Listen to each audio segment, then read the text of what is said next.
men and women merely players. They have their exits and their entrances, and one man in his time plays many parts. His acts being 7 ages.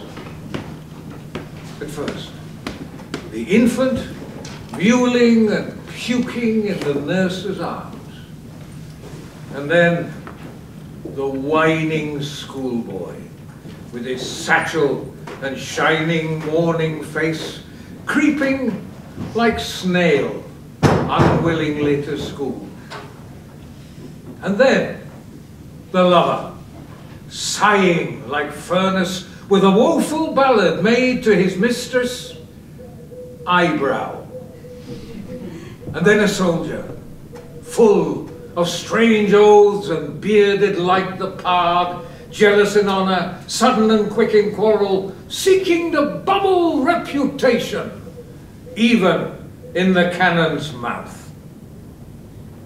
And then the justice, with fair round belly and good capon lined, with eyes severe and beard of formal cut, full of wise saws and modern instances. So he plays his part. The 6th age shifts into the lean and slippered pantaloon, with spectacles on nose and pouch on side, his youthful hose well saved, the world too wide for his shrunk shank, and his big manly voice turning again toward childish treble, pipes and whistles in his sound. Last scene of all, that ends this strange, eventful history, is second childishness and mere oblivion. Sans teeth, sans eyes, sans taste, sans everything. Welcome to the inaugural King's Lynn Shakespeare Festival, and welcome to the opening celebratory performance. May I explain why I have chosen this particular piece of work to open this festival. Shakespeare's theatre, as we know, is somewhat different from ours.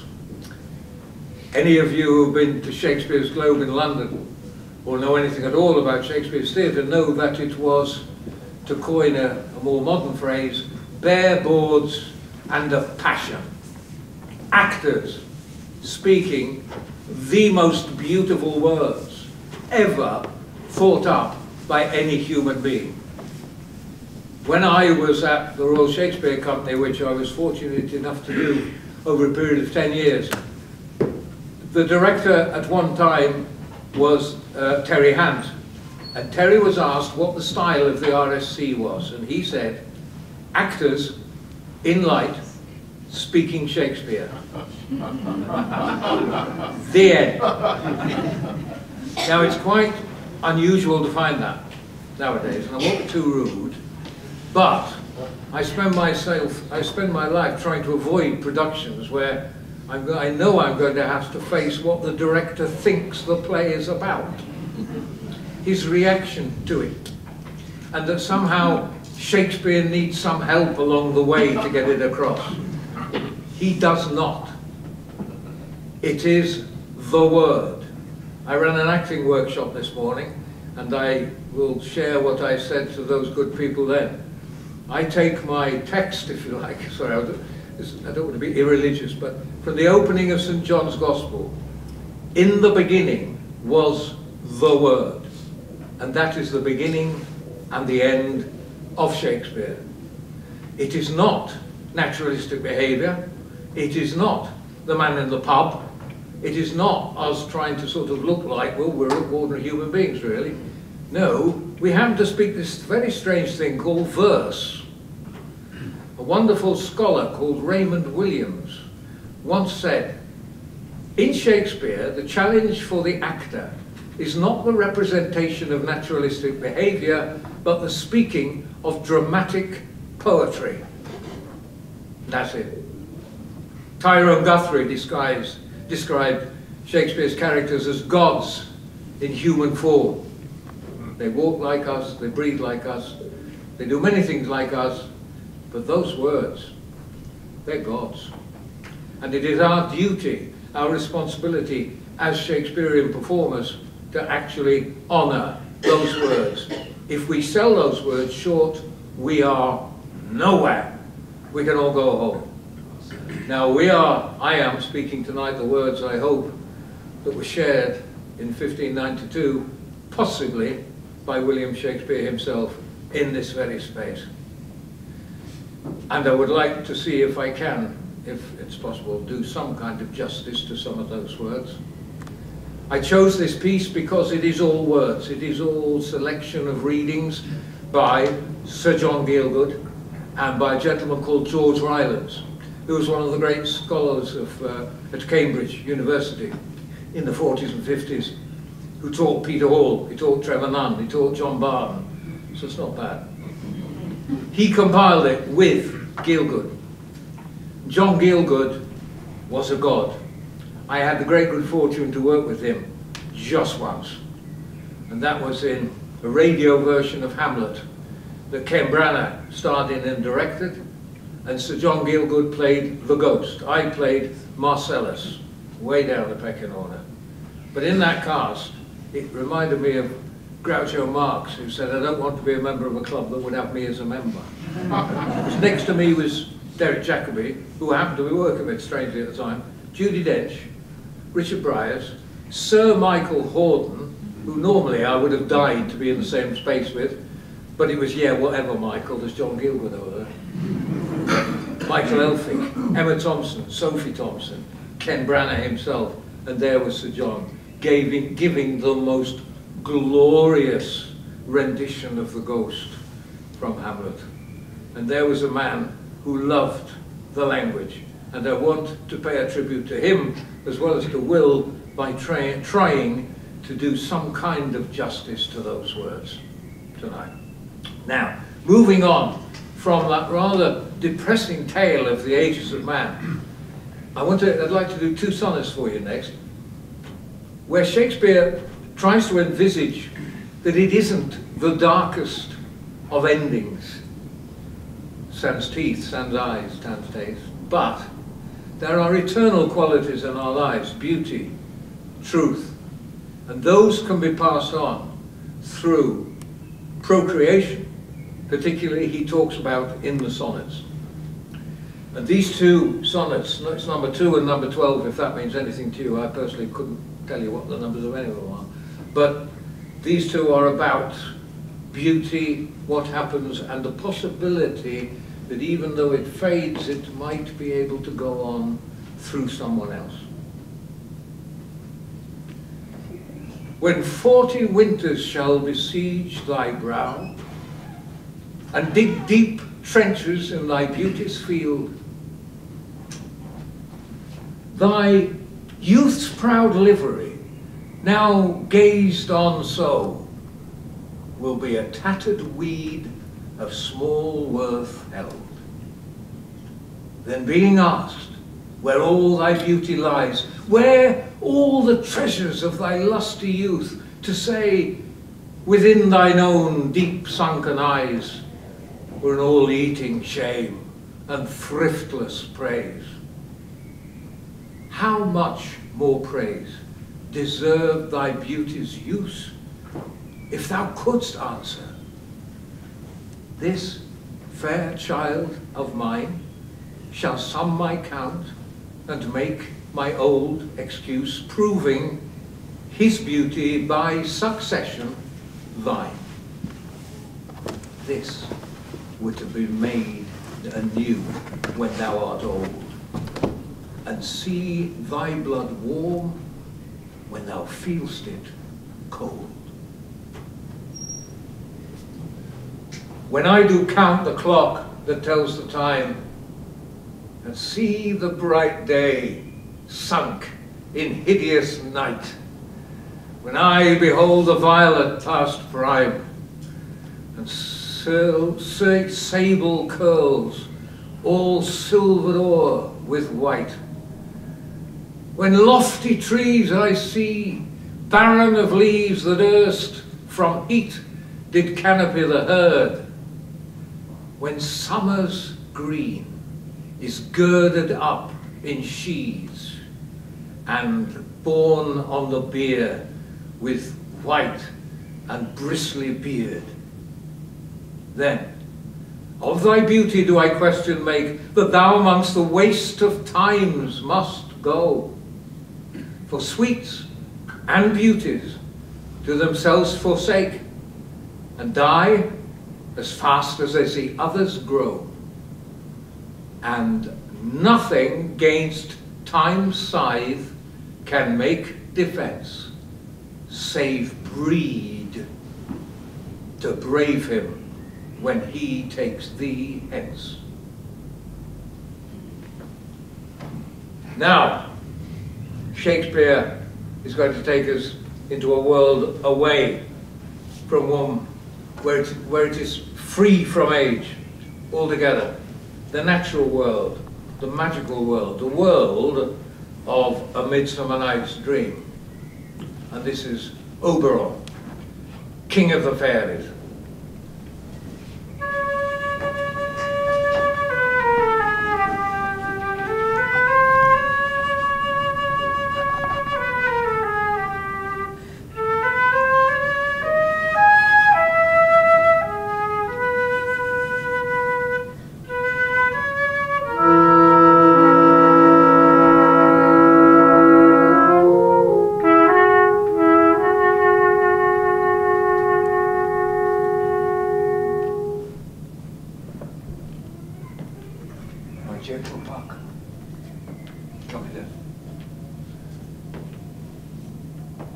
Now remember us since once I sat upon a promontory and heard a mermaid on a dolphin's back uttering such dulcet and harmonious breath that the rude sea grew civil at her song, and certain stars shot madly from their spheres to hear the sea maid's music.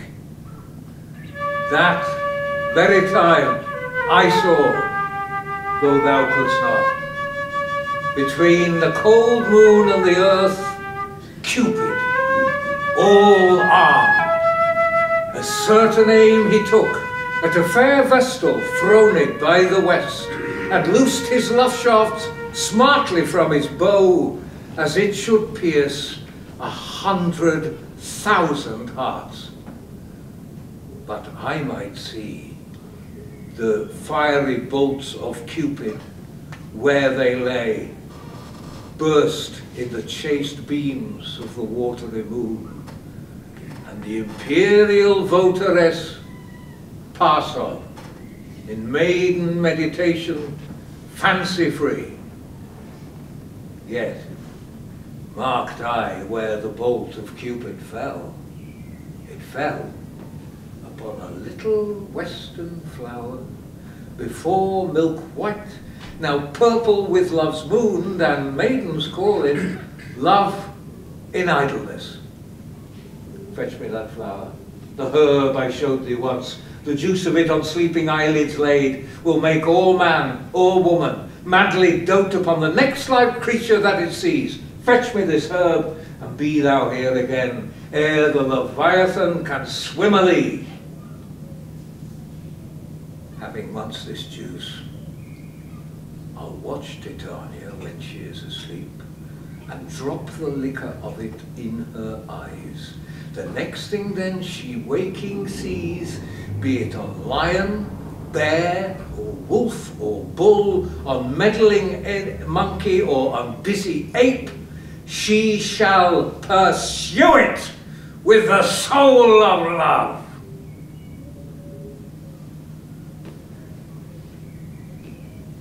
I know a bank where the wild thyme blows, where oxlips and the nodding violet grows, quite over-canopied with luscious woodbine, with sweet musk roses and with eglantine.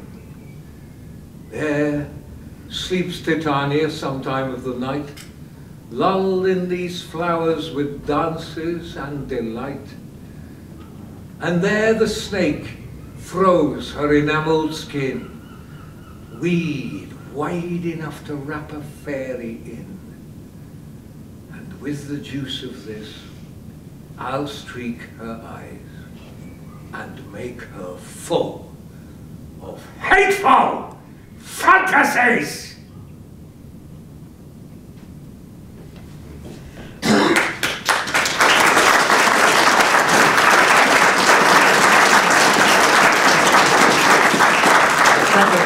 Magic, The Tempest, his latest play of all, has a wonderfully magical speech, and from the least likely candidate, Caliban, the man debased, earthbound, but actually the man who originally owned the island before Prospero turned up and decided to colonize it. He is brutalized, but he has some of the most beautiful poetry in the play, and this is what he says.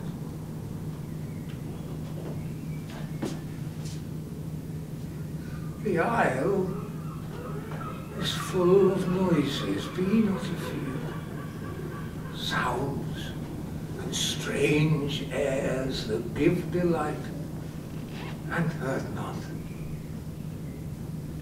Sometimes 1,000 twangling instruments will hum about mine ears, and sometimes voices that if I then had waked after long sleep, will make me sleep again.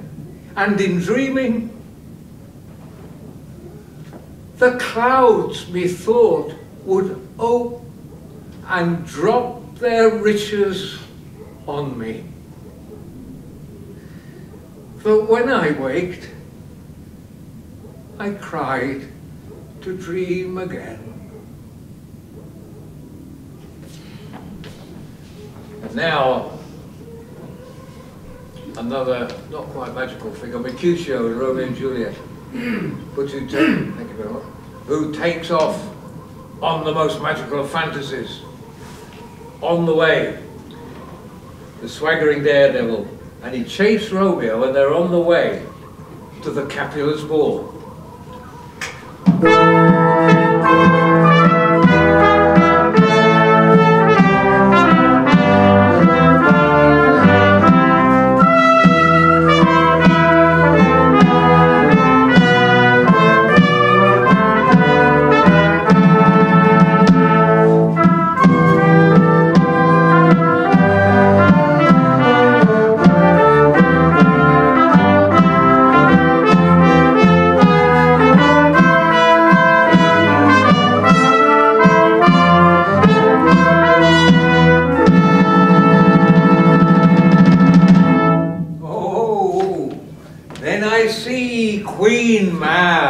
Been with you. She's the fairy's midwife, and she comes in shape no bigger than an agate stone on the forefinger of an alderman, drawn with a team of little atomies athwart men's noses as they lie asleep. Her wagon spokes made of long spinner's legs, the cover of the wings of grasshopper, the traces of the smallest spider's web, the collars of the moonshine's watery beams, her whip of cricket's bone, the lash of film, her wagoner, a small grey-coated gnat, not half so big as a little worm, pricked from the lazy finger of a maid. The chariot is an empty hazelnut made by the joiner squirrel or old grub, time out of mind the fairy's coachmaker. And in this state she gallops night by night through lovers' brains, and then they dream of love, or courtiers' knees that dream on curtsies straight, or lawyers' fingers who straight dream on fees, or ladies' lips who straight on kisses dream, which oft the angry mab with blisters plagues, because their breaths with sweetmeats tainted are. Sometime she gallops o'er a courtier's nose, and then he dreams of smelling out a suit. And sometimes comes she with a tithe pig's tail, tickling a parson's nose as he lies asleep. Then dreams he of another benefice. Sometimes she driveth o'er a soldier's neck, and then dreams he of cutting foreign throats, of breaches, ambuscado, Spanish blades, of healths 5 fathom deep, and then anon drums in his ear, of which he starts and wakes, and being thus frighted, swears a prayer or two and sleeps again. This is that very man that plots the manes of horses in the night, and makes the elf-locks in foul sluttish hairs, which once untangled much misfortune bodes. This is the hag, when maids lie on their backs, that presses them and learns them first to bear, making them women of good carriage. Now Lorenzo, from the Merchant of Venice, has eloped with Jessica, Shylock's daughter, and they walk together in the moonlight in the garden of Belmont.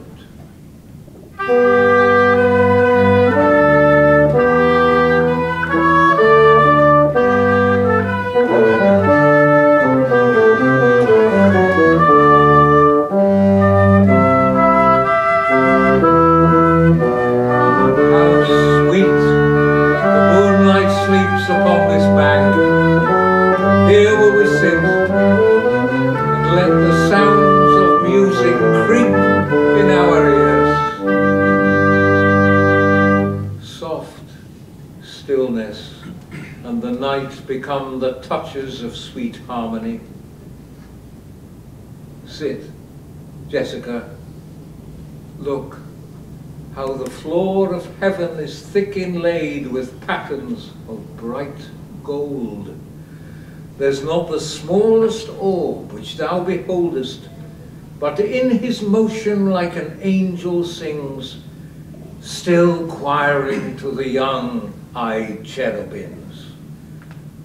Such harmony is in immortal souls, but whilst this muddy vesture of decay doth grossly close it in, we cannot hear it. That man that hath no music in himself, nor is not moved with concord of sweet sounds, is fit for treasons, stratagems, and spoils. The motions of his spirit are dull as night, and his affections dark as Erebus. Let no such man be trusted. Mark the music.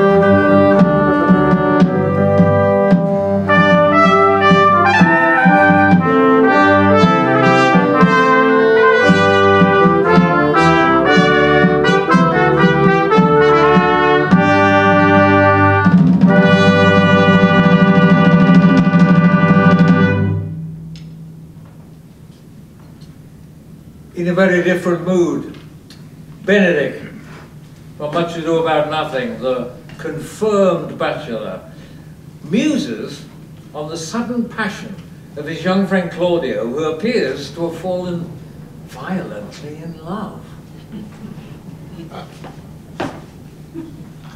I do much wonder that one man, seeing how much another man is a fool when he dedicates his behaviours to love, will, after he hath laughed at such, show follies in others, become the argument of his own scorn, by falling in love. such a man is Claudio. I have known when there was no music for him but the drum and the fife. And now he'd rather hear the tabor than the pipe. I have known when he would have walked 10 miles afoot to see a good armour. And now will he lie 10 nights awake carving the fashion of a new doublet. He was wont to speak plain and to the purpose, like an honest man and a soldier, but now he's turned orthographer. His words are very fantastical banquets, just so many strange dishes. May I be so converted and see with these eyes? Cannot tell. I think not. I will not be sworn, but love may transform me into an oyster, but I'll take my oath on it, till he have made an oyster of me, he shall never make me such a fool. One woman is fair, yet I am well. Another is wise, yet I am well. Another virtuous, yet I am well. But till all graces be in one woman shall not come in my grace. Rich she shall be, that's certain. Wise, or I'll none. Virtuous, or I'll never cheapen her. Fair, or I'll never look on her, or come not near me. Noble, or not, I fear, for an angel of good discourse, an excellent musician, and her hair shall be of what colour it please God. Now, 2 sonnets. If any saw Donald Sinden do that, Stratford, my goodness, how to play Benedict. My oldest did it is Donald Sinden. I'll do it later. Now 2 sonnets. To love. One to love itself, and one to married love. The most beautiful. The first one, I think, is probably my favourite. But anyway, that's neither here nor there. Shall I compare thee to a summer's day? Thou art more lovely and more temperate. Rough winds do shake the darling buds of May, and summer's lease hath all too short a date. And every fair from fair sometime declines, by chance or nature's changing course untrimmed.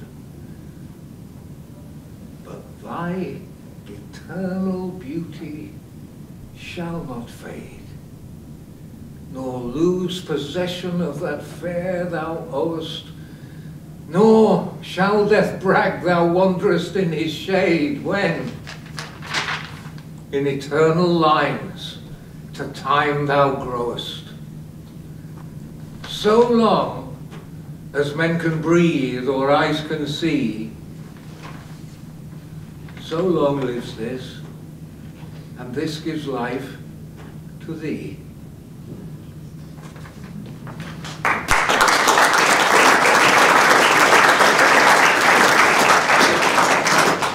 This is a favourite at wedding ceremonies, particularly, and it's a wonderful thing to start a wedding, a married life with, I think. It's number 116, the sonnet. Let me not to the marriage of true minds admit impediment.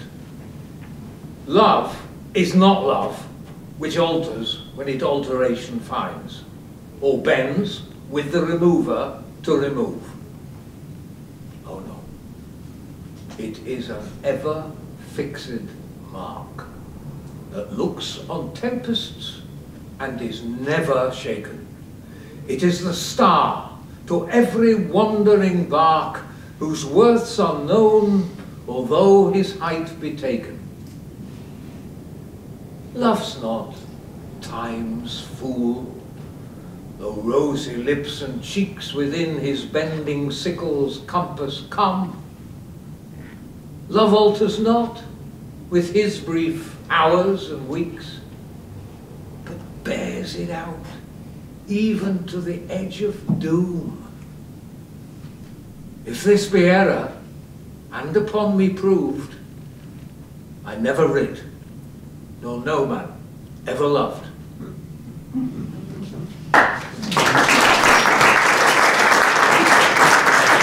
Now one which is possibly the only comedic sonnet that Shakespeare ever wrote. It is a sort of word, a contradiction to much of the kind of what he might have seen, I suppose, as sometimes sentimental poetry of the time. This is what he says. My mistress' eyes are nothing like the sun. Coral is far more red than her lips red. If snow be white, why then her breasts are dun. If hair be wires, why then black wires grow on her head. I have seen roses damasked red and white, but no such roses see I in her cheeks. And in some perfumes is there more delight than in the breath that from my mistress reeks. I love to hear her speak, yet well I know that music hath a far more pleasing sound. I grant, I never saw a goddess go. My mistress, when she walks, treads on the ground. And yet, by heaven, I think my love as rare as any she belied with false compare. And now, Romeo sees Juliet at the Capulets' ball.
Slate is that doth enrich the hand of yonder knight?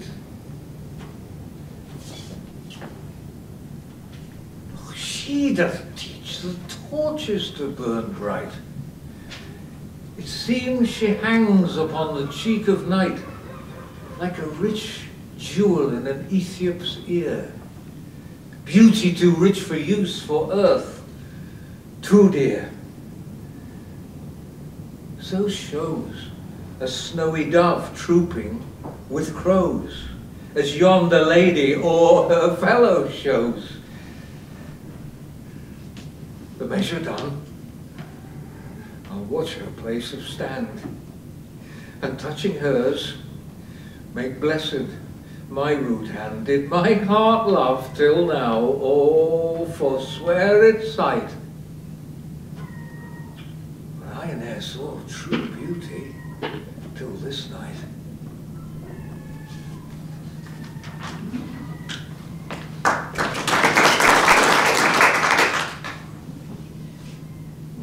Can I go forward when my heart is here? Turn back, dull earth, and find thy center out. Soft, what light through yonder window breaks? It is the east, and Juliet is the sun.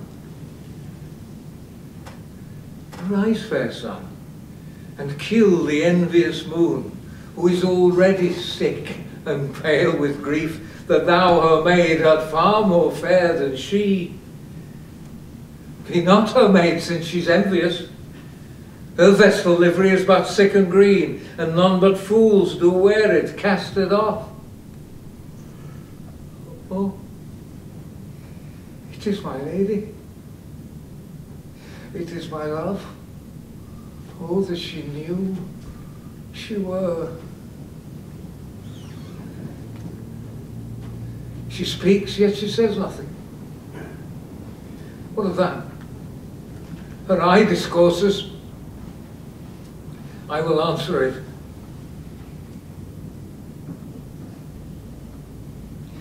I'm too bold. She's not to me, she speaks.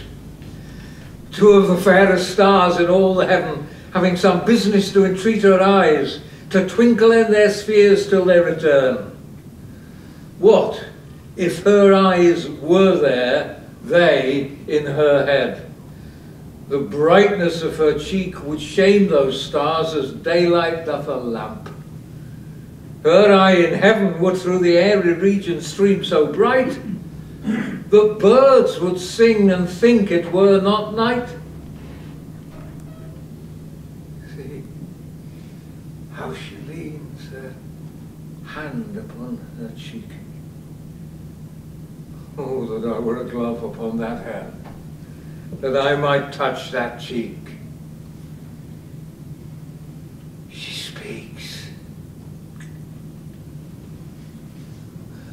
Oh, speak again, bright angel, for thou art as glorious to this night, being all my head, as is the winged messenger from heaven unto the white upturned wondering eyes of mortals that fall back to gaze on him as he bestrides the lazy puffing clouds and sails upon the bosom of the earth. And now a love that turns wrong. In the Winter's Tale, Leontes experiences that jealousy where love can misguidedly, it's not love, can't be, but he can misguidedly lead us. He thinks that his wife is having an affair with his schoolboy friend and still best friend, Polixenes of Bohemia.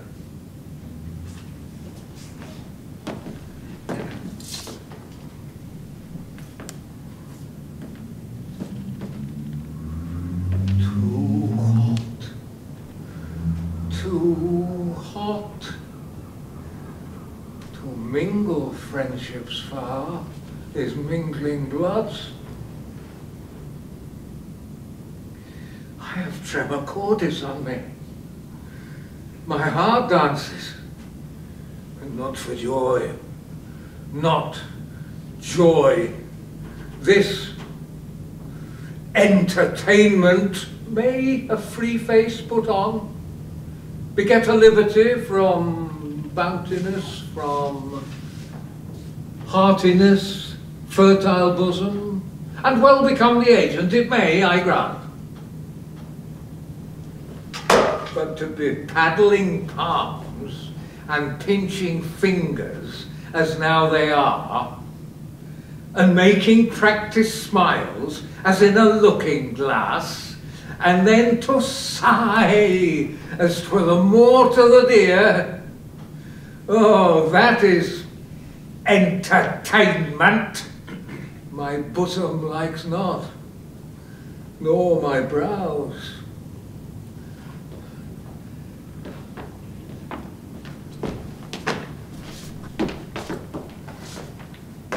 Is whispering nothing, is leaning cheek to cheek, is meeting noses, sighing, or is meeting noses, I'm sorry, I've gone, is leaning, is meeting noses, kissing with inside lip, stopping the career of laughter with a sigh, a note infallible of breaking honesty. Horsing foot on foot, skulking in corners, wishing clocks more swift, hours, minutes, noon, midnight, and all eyes blind with the pin and web but theirs only that would unseen be wicked. Is this nothing? Why then the world and all that in it is nothing. Covering sky is nothing. Bohemia nothing. My wife is nothing, nor nothing have these nothings, if this be nothing.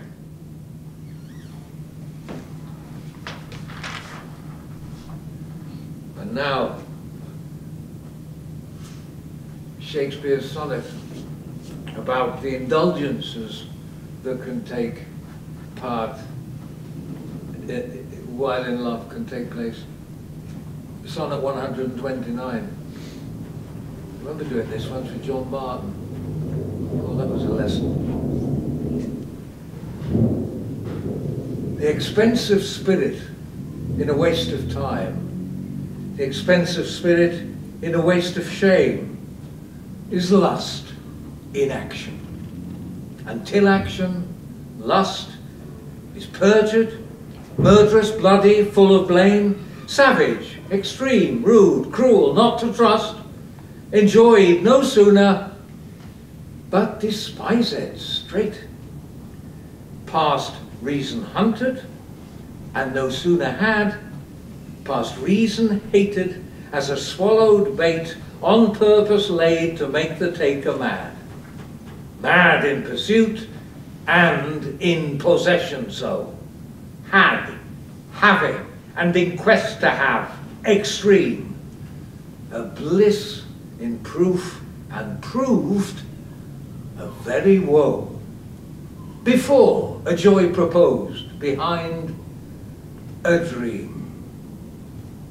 All this the world well knows, yet none knows well to shun the heaven that leads men to this hell.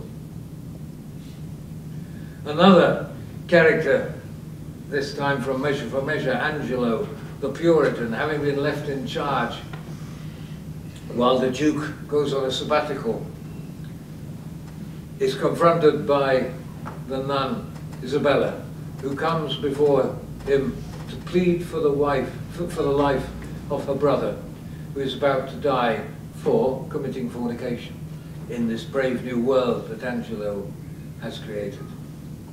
She leaves, and Angelo is quite stunned by what the effect of this lady was.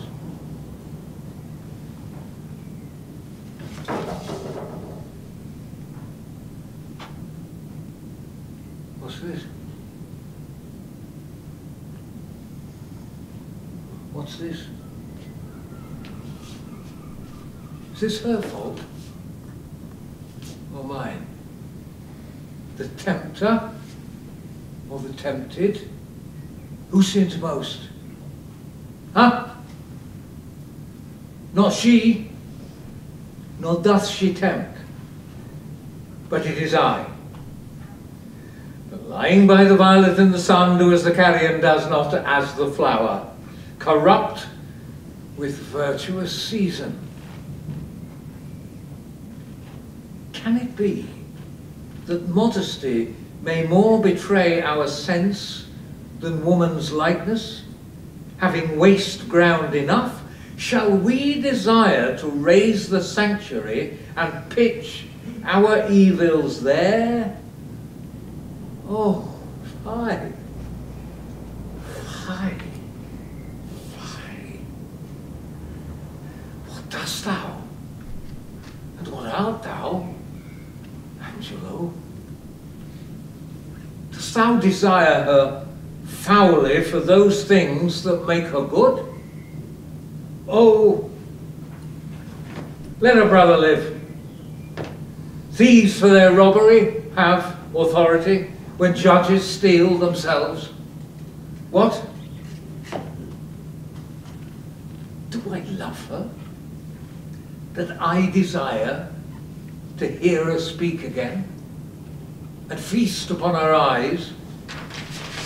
What is't I dream of? Oh, cunning enemy, that to catch a saint with saints dost bait thy hook. Most dangerous is that temptation that doth goad us on to sin in loving virtue. Never could the strumpet, with all her double vigour, art and nature, once stir my temper, but this virtuous maid subdues me quite. Ever till now, when men were fond, I smiled and wondered how